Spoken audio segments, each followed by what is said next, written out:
High, এইস কিচেনের বন্ধুরা, আজ আমি বানাবো ম্যাগি সাতসুকা মশলা।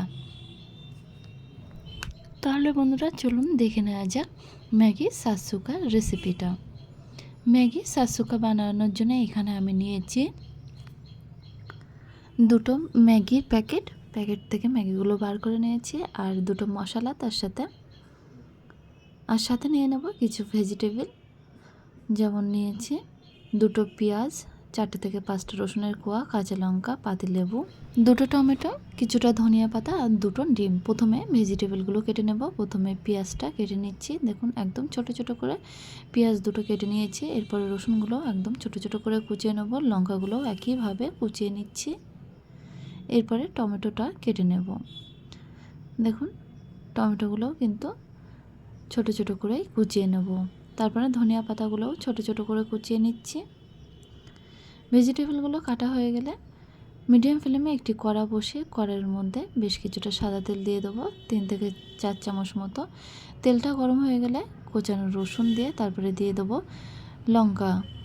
লঙ্কাটা দেওয়ার পরে তারপর কোচানো পেঁয়াজগুলো দিয়ে দিচ্ছি। 3 থেকে 4 মিনিট নাড়াচাড়া করে যখন পেঁয়াজের কালারটা চেঞ্জ হয়ে আসবে তখন ছোট ছোট করে কেটে রাখা টমেটোগুলো কিন্তু দিয়ে দিতে হবে।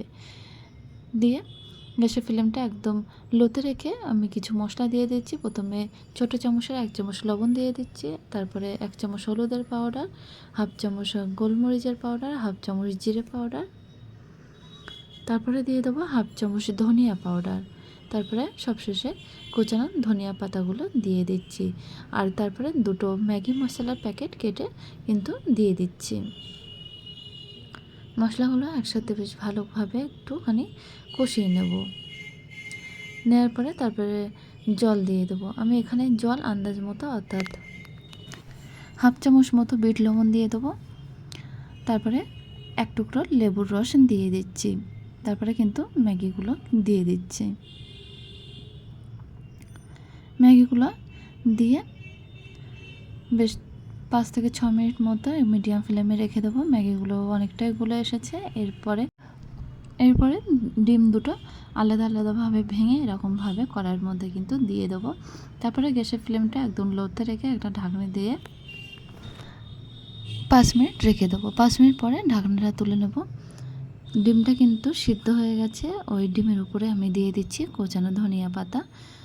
দেখুন ম্যাগির যে জলটা সেটাও কিন্তু অনেকটাই কমে এসেছে, আর ম্যাগিটাও সিদ্ধ হয়ে গেছে। অর্থাৎ ম্যাগি সাতসুকা রেসিপি কিন্তু কমপ্লিট।